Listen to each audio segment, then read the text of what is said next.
গৃহায়ন, গণপূর্ত ও অর্থ মন্ত্রণালয়ের সাবেক যুগ্ম সচিব আব্দুল আজিজের দ্বিতীয় মৃত্যুবার্ষিকী আজ।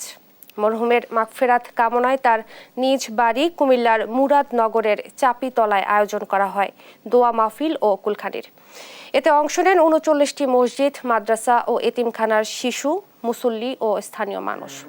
তারা মরহুম আব্দুল আজিজের বর্ণাঢ্য জীবন, মানবিক গুণাবলী ও সমাজ কল্যাণমূলক কর্মকাণ্ড স্মৃতিচারণ করেন। কুমিল্লা থেকে সুমন কবিরের প্রতিবেদন, জানাচ্ছেন শুভশ্রী রায়।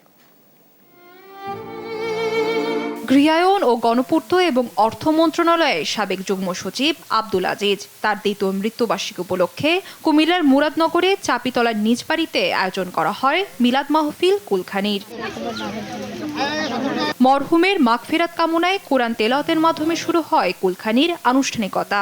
এতে অংশ নেন বিভিন্ন মাদ্রাসার ২৫০ হাফেজ। বাদ জোহর মরহুম আব্দুল আজিজের কবরের পাশে মিলাদ মাহফিল ও মোনাজাতে দোয়া করেন মুরাদনগরের ৩৯টি মসজিদ, মাদ্রাসা ও এতিমখানার শিশু, মুসল্লি ও স্থানীয় মানুষ। মরহুমের বর্ণাঢ্য জীবন, মানবিক গুণাবলী এবং সমাজসেবায় অনুকরণীয় দৃষ্টান্তের স্মরণ করেন কুলখানিতে আসা অতিথিরা। এতটা মানবিক, এতটা সুখময় এবং প্রশান্তির একটি বর্ণাঢ্য জীবন ছিল, যেটা তিনি আসলে এই এলাকার জন্য একটি ইতিহাস তৈরি করে দিয়েছেন। জয়েন্ট সেক্রেটারি বাংলাদেশ চাপিতলা ইউনিয়নের অনেক উন্নয়ন কাজ করেছেন, যে ইউনিয়নবাসী ওনার কাছে আজীবন কৃতজ্ঞ।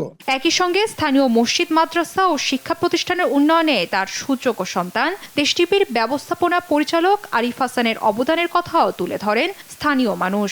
ও ছিল মানবিক, সেও এরকম একজন দানবীর হইতেছে। আমরা দোয়া করি তার জন্য, যাতে যে আরো আগাইতে পারে, তার বাবার নাম দিয়ে রাখতে পারে। আজিজ সাহেবের ছেলে আরিফ সাহেব, ওনায় আমাদের চাপিতলা একটি বড় একটি মসজিদ করবে। আমরা শুনে সবাই খুশি, যাতে মসজিদের ১০০০ লোকের নামাজ হবে।